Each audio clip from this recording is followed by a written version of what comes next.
అలాగే నా పేరు మైత్రి వెంకట. మై ఛానల్ ప్రకారం మన ఛానల్ సబ్స్క్రైబ్ చేసుకోకపోతే ఇప్పుడే సబ్స్క్రైబ్ చేసుకోండి. పక్కనే ఉన్న బెల్ ఐకాన్ క్లిక్ చేసి ఆల్లో పెట్టుకోండి. నా ఫర్దర్స్ మిస్ అవ్వకుండా చూడొచ్చు. చాలా మంది చూస్తున్నారు కానీ సబ్స్క్రైబ్ చేసుకోవట్లేదు. So please try to subscribe and click the bell icon also. So జనరల్గా ఇప్పుడు ప్రజెంట్ ట్విట్టర్లో కాంట్రవర్సీ నడుస్తుంది ఒక యూఎస్ రివ్యూవర్ కోసం. అండ్ అలాగే ఇంతకుముందు యాక్చువల్గా పెద్ద సినిమాకి సంబంధించిన ఒక కాంట్రవర్సీ కోసం కూడా చాలా డిస్కషన్స్ అయ్యాయి. సో ఇంకా దాని గురించి ఎప్పటి నుంచో చేద్దాం అనుకుంటున్నా, బట్ నేను సిటీలో లేను. సో అందుకే వీడియోస్ కూడా మీకు గమనించినట్టయితే ఆ టైంలో నేను కన్సిస్టెంట్గా పెట్టలేకపోయాను నేను. సో దానివల్ల అప్పుడు చేద్దామంటే అవ్వలేదు, అక్కడేమో ఇంటర్నెట్ లేదు సరిగ్గా. సో ఇబ్బంది అయిపోయింది బాగా. సో అందుకే పెట్టలేకపోయాను. సో ఇప్పుడు ఇంక ఈ రెండు కలిపి ఒక వీడియోలు అయితే చేస్తున్నాను. అండ్ శివాజీ గారిది ఏదైతే ఉందో అది మనది ట్రెండింగ్ టాపిక్స్ ఛానల్ ఉంది కదా, దాంట్లో అప్లోడ్ చేస్తాను. ఆ ఛానల్ లింక్ అండ్ వీలైతే ఆ వీడియో లింక్ కూడా కింద డిస్క్రిప్షన్లో అండ్ కామెంట్ సెక్షన్లో ఇవ్వడానికి ట్రై చేస్తారు. అక్కడికి వెళ్ళి చూడండి. అండ్ అంటే శివాజీ గారి కాంట్రవర్సీ కోసం దాని గురించి అనాలిసిస్ ఏదైతే ఉంటుందో అది అక్కడ అప్లోడ్ చేస్తాం. అండ్ ఇవి రెండు అయిపోయిన తర్వాత ఇంకెళ్ళి దండోరా సినిమా చూడాలి. సో ఇది పొద్దున్న ఇప్పుడు రికార్డ్ చేస్తున్నా. నాకు నిన్న షోస్ పడలేదు, చాలామంది అడిగారు దండోరా రివ్యూ ఏదని. సో అదే ఇప్పుడు నిన్న షోస్ ఆన్ టైం పడలేదు, కొంచెం మిస్ మ్యాచ్ అయినాయి టైమింగ్స్ అన్నీ కూడా. అందుకని కొంచెం లేట్ అవుతుంది. ఇంక ఇవాళ చూస్తున్నా ఇంక సినిమా దండోరా మారుతుంది. దాని గురించి కూడా చూసి వచ్చిన తర్వాత. సో బట్ ఈ వెంకీ రివ్యూస్ అనే ఒక కాన్సెప్ట్ కోసం అండ్ ఈ పెద్ద సినిమా కాంట్రవర్సీ కోసం కూడా ఫస్ట్ ఆఫ్ ఆల్ మాట్లాడుకుందాం. సో జనరల్గా ఈశాన్ ఒక సినిమా రిలీజ్ అయింది, దాని గురించి ఆల్రెడీ అందరికీ తెలుసు అండ్ మనం కూడా మాట్లాడుకున్నాం. బేసిక్గా యాజ్ అ హారర్ ఫిల్మ్గా అదైతే భయపెట్టలేదు. ఏవో కొన్ని ఎఫెక్ట్స్ ఏదో ట్రై చేశారు కానీ బట్ అది ఎక్కడ హారర్ ఫీల్ అయితే రాలేదు. ఆ క్లైమాక్స్లో ఇచ్చిన ట్విస్ట్ ఏదైతే ఉందో అది బాగా అనిపించింది. అదొకటి.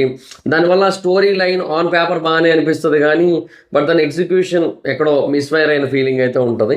సో అదే మాట్లాడుకున్నాం మనమైతే. అయితే ఈ సినిమా గురించి ఆయన ఈ వెంకీ రివ్యూస్ అనే పర్సన్ బేసిక్గా యూఎస్లో ఉంటారు అండ్ ఆయన యూఎస్ బాక్స్ ఆఫీస్ రిపోర్ట్ మనకి ఎప్పటికప్పుడు ఇస్తూ ఉంటారు ప్రతి సినిమాలకి కూడా. సో ఆయన రిపోర్ట్ చాలా యాక్యురేట్గా కూడా ఉంటుంది, ఆల్మోస్ట్ యాక్యురేట్ ఉంటుంది. ఈవెన్ ఒకవేళ యూఎస్ డిస్ట్రిబ్యూటర్స్ ఎవరైతే ఉంటారో లైక్ ప్రత్యేకంగా సినిమాస్ కానీ లేదంటే వేరే వాళ్ళు కానీ వాళ్ళకి ఏంటంటే ఇన్ కేస్ ఏమైనా 1 or 2% అటు ఇటుగా ఉంటుంది, అంటే ఇంకొంచెం బెటర్ ఉంటాయి, ఇంకొంచెం ఎక్కువ ఉంటాయి వాళ్ళ నెంబర్స్. బికాస్ వాళ్ళు డైరెక్ట్ డిస్ట్రిబ్యూటర్స్ కాబట్టి వాళ్ళకి 100% ఐడియా ఉంటుంది. సో బట్ ఈయన కూడా ఆల్మోస్ట్ యాక్యురేట్ ఉంటుంది 98% దాకా. సో అవి ఆయన అక్కడ నుంచి రిపోర్ట్ ఇస్తుంటాడు, అంతవరకు ఓకే. బట్ ఇప్పుడు ఈషా సినిమాకి ఆయన ఒక రివ్యూ అయితే ఇచ్చారు. ఈ రివ్యూ ఇచ్చిన తర్వాత దాని ప్రొడ్యూసర్ దానికి రిప్లై ఇచ్చారు. ఏమనంటే అసలు యూఎస్లో రిలీజే అవ్వలేదు కదా ఈ సినిమా, యూఎస్లో అసలు సినిమాయే రిలీజ్ చేయలేదు కదా, మీరు ఎలా చూశారు అనే క్వశ్చన్ వచ్చింది.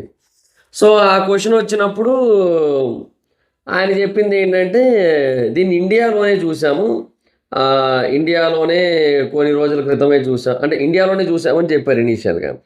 సో ఇండియాలో ఎలా చూశారు యాజ్ అ ప్రొడ్యూసర్గా నాకు తెలుసుకోవాలని ఉంది, ఎలా చూశారో చెప్తారా అంటే లైక్ కొన్ని వేరే సినిమాలు లైక్ ఈ లిటిల్ హార్ట్స్ ఇట్లాంటివి కొన్ని ఉంటాయి కదా, ఇట్లాంటి సినిమాలు జనరల్గా ఏం చేస్తారంటే రిలీజ్కి కొద్ది రోజుల ముందే సినిమా వాళ్ళకి ప్రీమియర్స్ చేస్తారు. సినిమా వాళ్ళకి ఇన్ ద సెన్స్ బాగా తెలిసిన జర్నలిస్టులు కూడా వస్తారు ఆ టైంకి, కొన్ని మూవీ టీమ్స్ వాళ్ళు కూడా వస్తారు. మూవీ టీమ్స్ ఎట్లా చెప్పాలి ఇప్పుడు అంటే వాళ్ళు బాగా కావాల్సిన వాళ్ళు, అలాంటి వాళ్ళని కొంతమంది పిలిపించుకోవడం, సెలబ్రిటీ షో అంటారు, ఇలాంటివి ఉంటాయి కదా కొన్ని. సో అలాగా కొంతమందికి చూపిస్తారు. మేబీ సింపుల్గా చెప్పాలంటే కొన్ని ల్యాబ్స్ ఉంటాయి, మెయిన్గా ప్రసాద్ ల్యాబ్, అది మల్లెమాల ఎదురుగా ఉంటుంది. ప్రసాద్ అదే ఎల్వి ప్రసాద్ ఐ హాస్పిటల్ పక్కన ఉంటుంది అది. సో దాంట్లోనే ఎక్కువగా స్క్రీనింగ్స్ అవుతూ ఉంటాయి, రిలీజ్కి వారం ముందు 2 వారాల ముందు అలాగా స్క్రీనింగ్స్ అవుతూ ఉంటాయి. సో అలాగా ఏదో ఒక టైంలో మేము అలాగా మా వాళ్ళు అదే ఆయన ఇక్కడ చేసిన ఒక 2 మిస్టేక్లు ఏంటంటే, ఒకటి అని చెప్పి మెన్షన్ చేస్తూ రివ్యూడ్ బై 1% అని చెప్పి మళ్ళీ మెన్షన్ చేస్తున్నారు. సో అది కొంచెం కాంట్రడిక్టింగ్గా అయిపోయింది అక్కడ.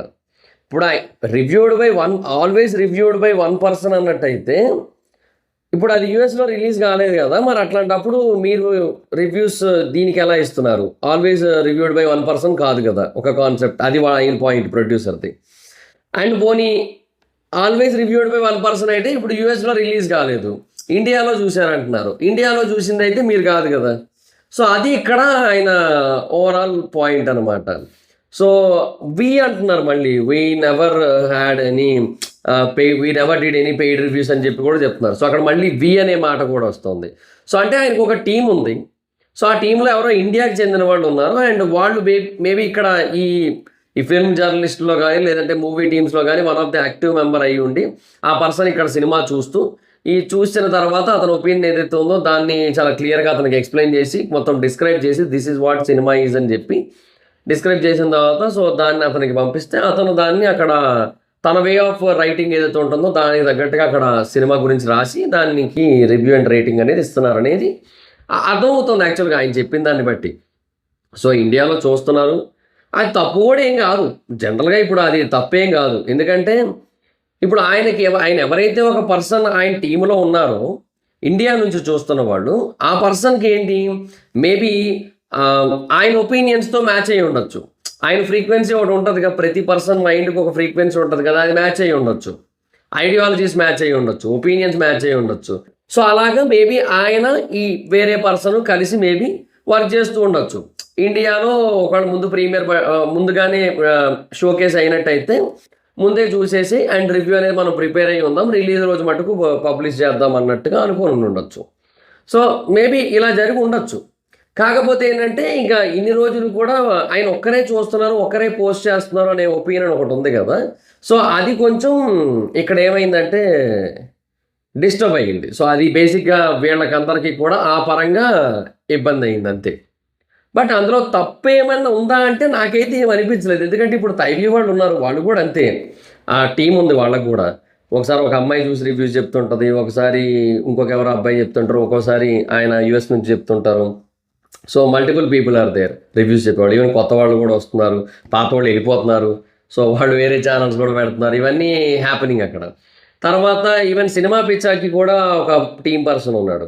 అతను బేసిక్గా అంటే ఎప్పుడైనా ఆయన కుదరకపోయినట్టయితే దిలీప్కి ఆయనకు ఒక ఈయన వచ్చి ఈయన సినిమాలు చూసి ఈయన రివ్యూ పెడుతూ ఉంటాడు. అది ఆయన చెప్పడు. కాకపోతే ఇక్కడ ఈ రెండింటి విషయంలో ఏమవుతుందంటే దే ఆర్ ఓపెన్. అంటే వాళ్ళు ఈ సినిమా చూసేది ఈయన కాదు, ఈ తైవ్యూలో సినిమా చూసేది ఇప్పుడు ఈ సినిమాకి ఆయన కాదు, ఈ సినిమాకి ఈయన అనేది వాయిస్ త్రూ క్లియర్గా అర్థమైపోద్ది. ఈ సినిమాకి అమ్మాయి చూసింది అని క్లారిటీగా అర్థమైపోద్ది. అండ్ ఇటు సినిమా పిచ్చాలో కూడా మనకు అది అర్థమైపోద్ది. కాకపోతే ఇక్కడ ఈ ఒక్క విషయంలో ఏమైందంటే ఆ క్లారిటీ అనేది ముందు నుంచి లేదు. సో అంటే ప్రతి సినిమాకి నేనే చూడట్లేదు అనే ఒక క్లారిటీ ఆయన ఇవ్వలేదు అక్కడ ఎక్కడా కూడా ఇనీషియల్ స్టేజెస్ నుంచి. సో బట్ ఆయన చెబుతున్న దాన్ని బట్టి ఏంటంటే వేరే సినిమాలు ఇంతకుముందు లిటిల్ హార్ట్స్, ఇప్పుడు even great Indian pre wedding show, ఇవన్నీ కూడా ఏంటంటే కొంచెం ముందే చూడబడ్డాయి, అవన్నీ ఇండియాలోనే చూడబడ్డాయి. అండ్ మేము సజెషన్స్ కూడా ఇచ్చామన్నట్టుగా చెప్తున్నారు. సో అంటే కొన్నిసార్లు వేస్తారు అలాగా, కాదని నేను చెప్పను. కాకపోతే ఏంటంటే అప్పుడు అది ప్యూర్లీ ఆయన ఒపీనియన్ కాదు కదా, ఆయన రివ్యూ కాదు కదా అనే ఒక కన్సర్న్ అయితే ఉంది. బట్ అదే అంటున్నా, ఆయన కింద ఎవరైతే ఒక టీం మెంబర్ ఉన్నారో ఆ టీం మెంబర్ కూడా ఆయన ఐడియాలజీ, ఆయన ఒపీనియన్స్ వాటితో మ్యాచ్ అయ్యి ఉండొచ్చు. సో అందుకు మేబీ ఆయనతో కలిసి వర్క్ చేస్తూ ఉండొచ్చు. సో అంతే. సో నా గెస్ అయితే అదే. బట్ ఇంకా వీళ్ళ పాయింట్ ఆఫ్ వ్యూ ఏంటి, Isha producers point of view, ఇప్పుడు జనరల్గా ఒక పర్సన్ ఒక రివ్యూ ఇచ్చారు అంటే ఇన్నాళ్ళుగా మేము ఏమనుకుంటాం అంటే అది మీ రివ్యూ. అంటే ఇప్పుడు అన్ని సినిమాలు మీరే చూస్తున్నారు, సో మీకు ఈ సినిమా నచ్చింది అంటే, ఇప్పుడు ఫర్ ఎగ్జాంపుల్ ఏ అనే ఒక సినిమా నచ్చిందబ్బా, సో అందుకని ఒక సినిమా వచ్చింది ఒక 2 ఏళ్ల తర్వాత ఏ స్క్వేర్ అని చెప్పి, సో ఈ పర్సన్కి ఏ నచ్చింది కాబట్టి సరే అని ఏ స్క్వేర్ సినిమా తీశారు. అంటే ఈ పర్సన్కి ఇన్ ద సెన్స్ ఈ సెట్ ఆఫ్ ఆడియన్స్కి, ఈ కైండ్ ఆఫ్ ఆడియన్స్కి, అందులో ఈయనకు కూడా నచ్చింది. సో ఇప్పుడు ఏ స్క్వేర్ తీశారు ఫర్ ఎగ్జాంపుల్. సో అప్పుడు ఏమనుకుంటారంటే ఆ సెట్ ఆఫ్ ఆడియన్స్కి మళ్ళీ నచ్చుతుంది అనుకుంటారు. కానీ ఈసారి చూసింది ఈ పర్సన్ కాదు, ఇంకొక పర్సన్, ఈయన టీం మెంబర్. సో ఆయనకి మేబీ వేరేగా అనిపించి, ఆయన ఐడియాలజీ వేరేగా ఉండి, ఆయన ఒపీనియన్ వేరేగా ఉండి ఆయనకి ఏ స్క్వేర్ నచ్చలేదు. అండ్ అది వచ్చి ఈయనకి చెప్తే ఈయన అదే బయటికి ట్వీట్ చేశాడు అని చెప్పి ఒక అభిప్రాయం కలుగుతుంది అనమాట. సో హారర్ జోనర్లో కొన్ని సినిమాల మీద ఇంతకుముందు రివ్యూస్ ఏవైతే ఉన్నాయో వాటిని కన్సిడర్ చేసి కొన్ని సినిమాలు తీస్తారు జనరల్గా.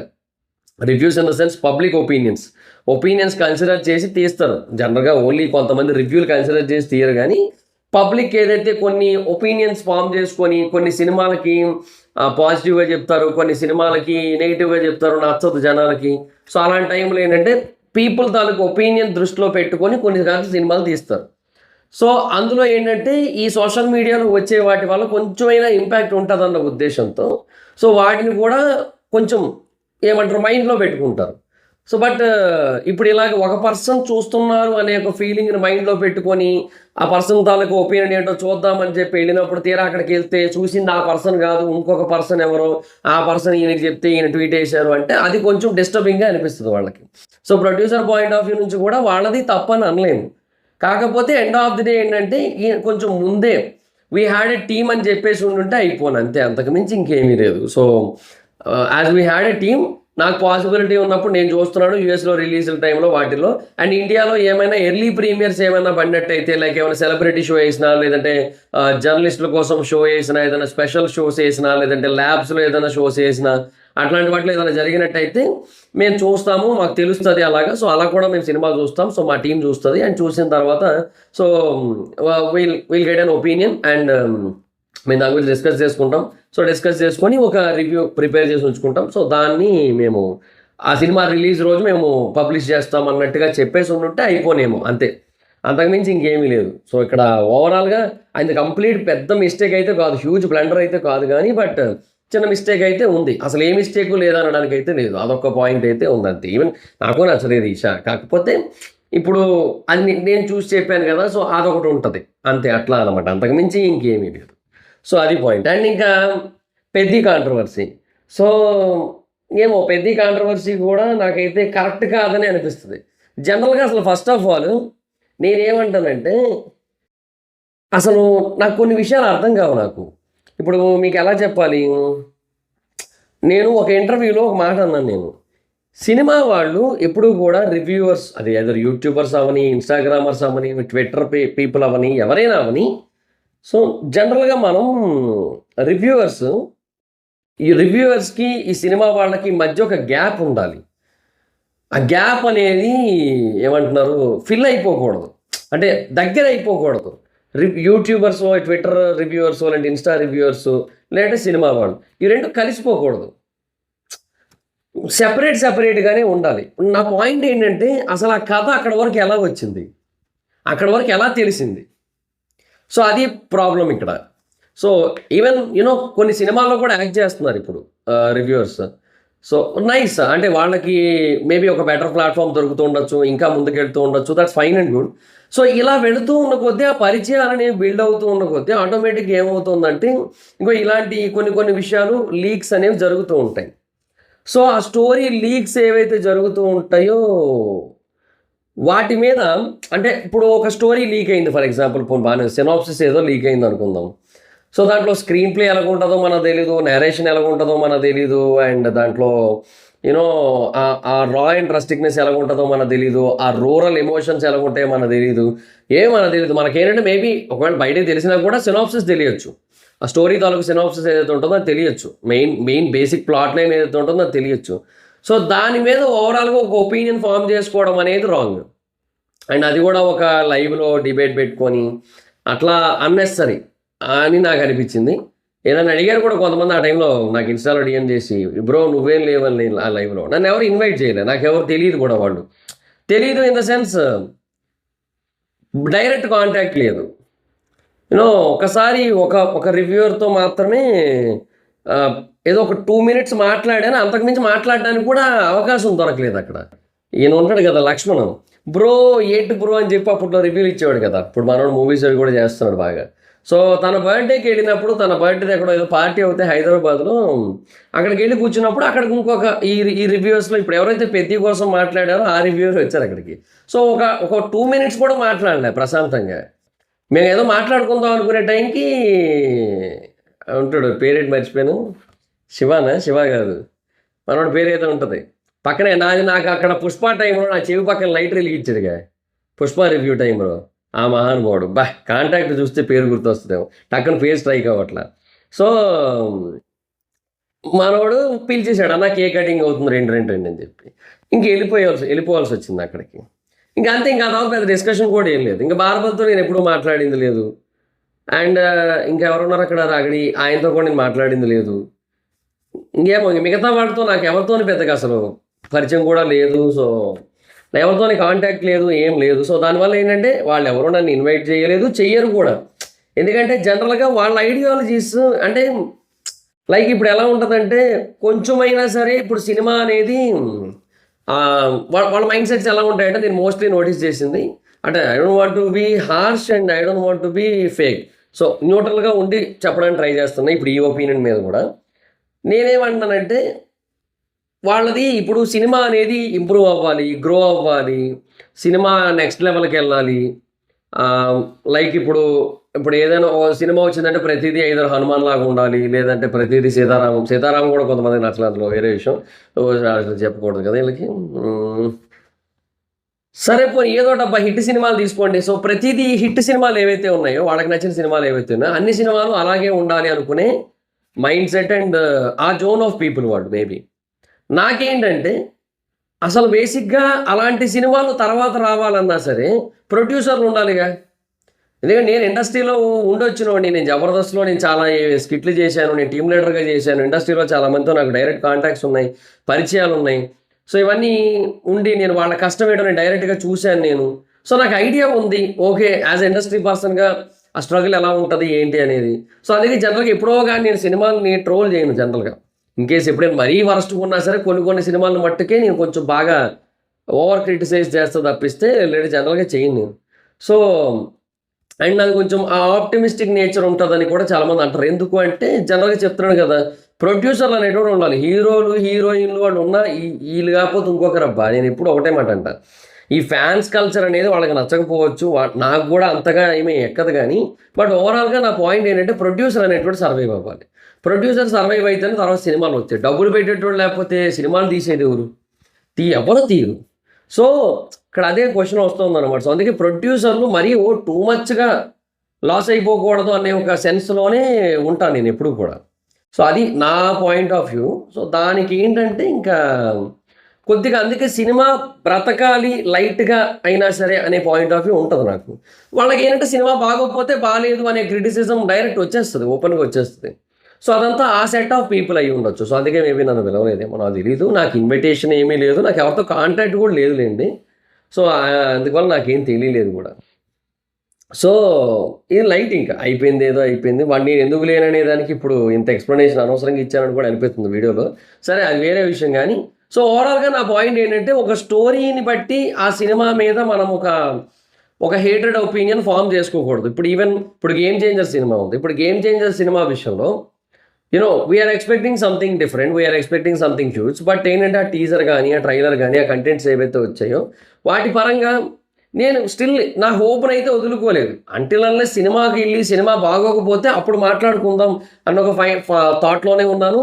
టీజర్ ట్రైలర్ రివ్యూస్ కూడా మీరు నాకు చూసినట్టయితే అప్పటివరకు కూడా ఇది ఒక పర్ఫెక్ట్ కమర్షియల్ సినిమా అయ్యేలాగుందనే ఫీల్లోనే ఉన్నాను. అదే ఎక్స్ప్రెస్ చేశాను. అక్కడికి వెళ్ళిన తర్వాత అది ఆ విషయం ఆ పాయింట్ కూడా డెలివర్ చేయలేకపోయింది.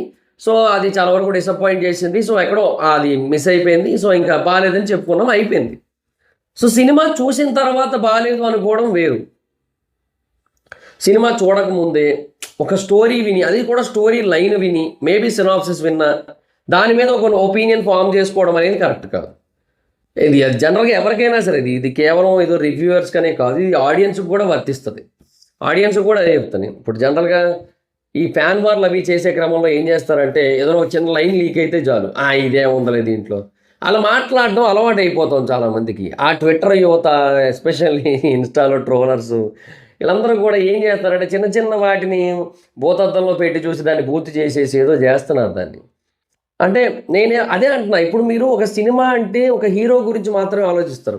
ఈ హీరోలు ఫ్యాన్ వార్స్ ఇవే ఆలోచిస్తారు, ఆ హీరో చేసిన పని ఇట్లాగే ఆలోచిస్తారు. బట్ గ్రౌండ్ రియాలిటీ ఏంటంటే దానివల్ల సఫర్ అయ్యేది మళ్ళీ ఆర్టిస్టులు కూడా కాదు, సఫర్ అయ్యేది లైట్ బాయ్స్ కాదు, సఫర్ అయ్యేది టెక్నీషియన్స్ కాదు, సఫర్ అయ్యేది ప్రొడక్షన్ టీం కాదు, సఫర్ అయ్యేది ఆర్ట్ డిపార్ట్మెంట్ కాదు, సఫర్ అయ్యేది కాస్ట్యూమ్ డిపార్ట్మెంట్ కాదు, సఫర్ అయ్యేది కెమెరా డిపార్ట్మెంట్ కాదు, సఫర్ అయ్యేది ఎడిటింగ్ డిపార్ట్మెంట్ కాదు, సఫర్ అయ్యేది ఓవరాల్గా ప్రొడ్యూసరు, డిస్ట్రిబ్యూటర్లో. సో వీళ్ళు ఎక్కువగా సఫర్ అవుతారు. సో నేను అదే అంటున్నా, ఈ డిస్ట్రిబ్యూటర్ లేకపోతే ప్రొడ్యూసర్ ఓన్గా డిస్ట్రిబ్యూట్ చేసుకోగలడబ్బా, కానీ రిస్క్ ఎక్కువ ఉంటుంది. సరిపోని ఏదో రిస్క్ తీసుకొని చేయాలంటే సరిపోని అప్పుడు ప్రొడ్యూసర్లు ఉండాలి కదా ఫస్ట్ ఇవన్నీ చేయాలంటే. ఇప్పుడు ఒక ప్రొడ్యూసర్ ఉన్నాడబ్బా, 4 సినిమాలు తీసాడు, 4 సినిమాలు లాస్ వెంచర్లు అయినాయి, సినిమా మీద 2 కోట్లు పోయినాయి అనుకో, 8 కోట్లు పోయినాయి అనుకో, ఎందుకు వస్తాడు ఇంకా ప్రొడ్యూసర్ 5వ సినిమా తీయడానికి? సో నేను అనేది ఏంటంటే ప్రొడ్యూసర్ల కష్టం కూడా కొద్దో గొప్ప ఆలోచించాలి. అది అది ఎవరు ఆలోచించరు. ఇప్పుడు హీరోదేముంది, ఇప్పుడు ఇదే సినిమా ఇప్పుడు ఒక పెద్ద సినిమా ఉందబ్బా, ఆ పెద్ద సినిమా పెద్ద హీరోతో కాకుండా చిన్న సినిమా చిన్న హీరోతో చేస్తే సినిమాలో కథ అదే ఉంటుంది. కథ మారదు కదా. కథ నచ్చితే బేబీ యాక్సెప్ట్ చేయొచ్చు కదా పీపుల్. ఇప్పుడు బేబీ ఉంది, బేబీ బేసిక్గా దగ్గరకు 98 కోట్లు 100 కోట్లు కలెక్ట్ చేసిందంటే దేనివల్ల? ఆ టైంకి అది ఎక్కేసింది పీపుల్కి. సో అందులో ఎవరున్నారు, కొత్త హీరోయినా కొత్త హీరోనా నౌన్ ఫేస్లా ఏం చూడలా. సో ఇవి కూడా ఇంపార్టెంటే అంటున్నాను నేను. సో బట్ ప్రొడ్యూసర్ ఉండాలి కదా. ప్రొడ్యూసర్ ఉంటే అలాంటి సినిమాలు వస్తాయి. బేబీ అంటే బేబీ గొప్ప సినిమా అని చెప్పట్లేదు, collections point of view.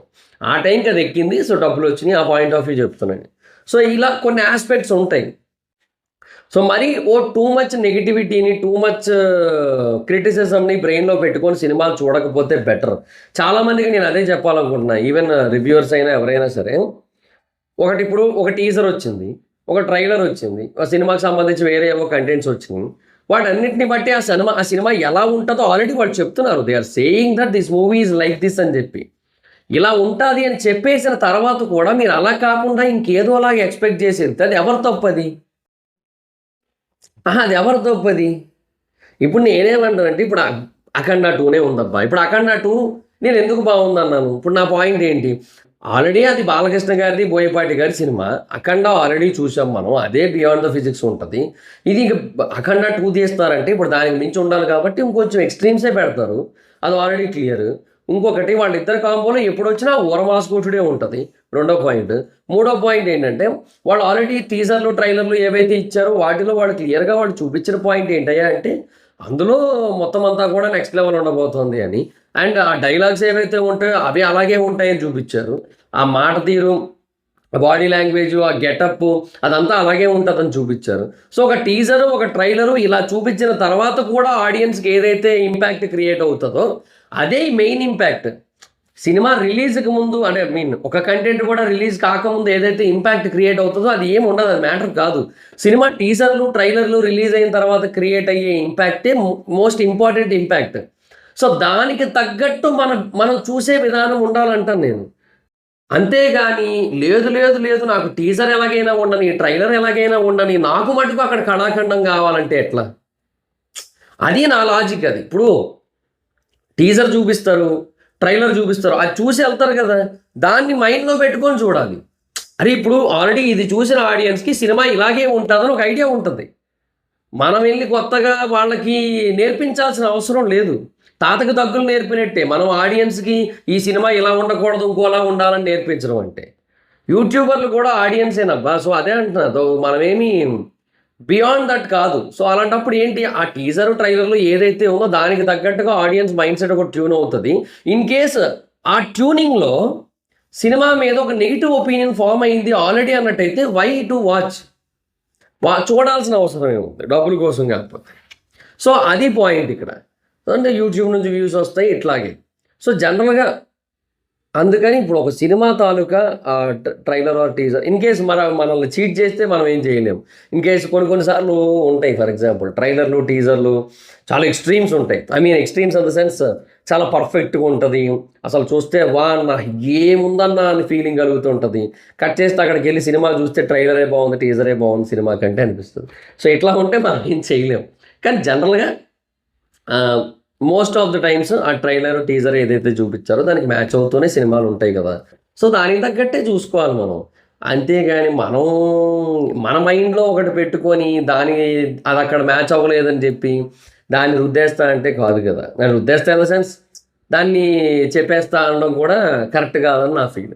So ఇలాంటి కొన్ని మిస్ మ్యాచింగ్ ఒపీనియన్స్ ఉండడం వల్ల నేను వాళ్ళతో కలవలేనేమో, మేబీ వాళ్ళు కలుపుకోరేమో. ఇది కూడా ఒక ఆప్షన్ ఉంది, మూడో ఆప్షన్ కూడా ఉంది, వాళ్ళు కలుపుకోరేమో. సో ఐడియాలజికల్ డిఫరెన్సెస్ అంతే సింపుల్. సో నేను అక్కడ లేకపోవడానికైనా, సో వాళ్ళు ఇప్పుడు చేసింది తప్పు అనడానికైనా నాకు ఇదే కారణం. సో అది నా పాయింట్. సో అంతే. సో నా దృష్టిలో అయితే అది రాంగే. ఒక స్టోరీ ఆర్ సినాప్సిస్ విని దాని మీద ఒపీనియన్ ఫామ్ చేసుకోవడం అనేది 100% రాంగ్. సో దానికి మళ్ళీ ఫ్యాన్స్ హర్ట్ అయ్యారు, నెగిటివిటీ వచ్చింది, అది వేరే విషయం. బట్ అది కూడా అన్నెసెసరీ కదా. అంటే why it need to happen? సరే పని పోనీ అందరూ ఆడియన్సే. కాకపోతే ఏంటంటే, ఒక ఆడియన్స్ తాలూకు ఒపీనియన్ ఎక్కువ మంది చూస్తున్నారు. ఇప్పుడు జనరల్‌గా ఇప్పుడు నేను నార్మల్‌గా ఎవరో నార్మల్ పర్సన్ అనుకోండి. నేను ఏదైనా ఒక సినిమా చూసొచ్చి నేను వాట్సాప్‌లో స్టేటస్ వాళ్ళ ఇన్‌స్టాలో స్టోరీయో పెట్టాను నా ఫ్రెండ్స్‌కి. ఓ 100, 200 మంది చూస్తారు. అట్లా చూడడం వేరు. ఇక్కడ లాక్స్‌లో అట్లా చూస్తున్నప్పుడు ఆటోమేటిక్‌గా కొంచెం రెస్పాన్సిబిలిటీ ఇంకా వీలైతే సినిమాల వైపే ఉండాలి. ఎందుకంటే ప్రొడ్యూసర్ సర్వైవ్ అయితేనే సినిమాలుంటాయి. ప్రొడ్యూసర్ సర్వైవ్ కాకపోతే సినిమాలే ఉండవసలు. సినిమాలు లేకపోతే ఇంకేం చూస్తారు? ఏం రివ్యూలు ఇస్తారు? అంతే గదా! సో, అది నా పాయింట్. సో, దానికి end of the day audience స సఫర్ అయినా కూడా పర్లేదా అంటే లేదు. ఆడియన్స్ కూడా సఫర్ అవ్వద్దు. మరి అందుకే టూ బ్యాడ్ ఫిల్మ్స్ ఉంటాయి. మరి ఓ డిజాస్టర్, అల్ట్రా ప్రోమాక్స్ డిజాస్టర్ సినిమాలుంటాయి. అలాంటి సినిమాల గురించి కంప్లీట్‌గా outright criticism okay. No issues. But sometimes cinema okay, okay ఉన్నప్పటికీ కూడా ఇగ ఆడియన్స్‌ని కంప్లీట్‌గా ఆపేసేటట్టు కాకుండా కొద్దో గొప్పో వెళ్ళేటట్టుగా చేస్తేనే బెటర్ అనేది నా ఫీల్. సో దట్ ఆ మినిమల్ రికవరీ ఉంటది. ఇప్పుడు 'వార్ 2' ఉంది ఫర్ ఎగ్జాంపుల్. ఆ నాగవంశీ గారు ఆయన గ్రేట్ ఆంధ్రాలో ఇంటర్వ్యూ ఇస్తున్నాడాయన. సో, ఆయన చెప్తున్నాడు గదా! సో, అంటే లైక్ ఇప్పుడు ఆయనకు ఒక 40 క్రోర్ దాకా షేర్ వచ్చింది. 18 crore GST return 12 crore GST return ఇచ్చేసారు. అండ్ 18 క్రోర్ తర్వాత ఇచ్చారు. So, around 70 crores. So, 80 crores పెట్టుకున్నాడు ఆయన. సో, 10 కోట్లు లాస్ వచ్చింది. So, okay. ఇప్పుడు ఆ 10 కాకుండా ఈ 80లో అంటే 12 జీఎస్టీ సంగతి వదిలేసేయండి పోనీ. ఆళ్ళు రికవరీ ఇచ్చిన 18 సంగతి తీసేసేయండి. 12, 18 30 కోట్లొచ్చింది.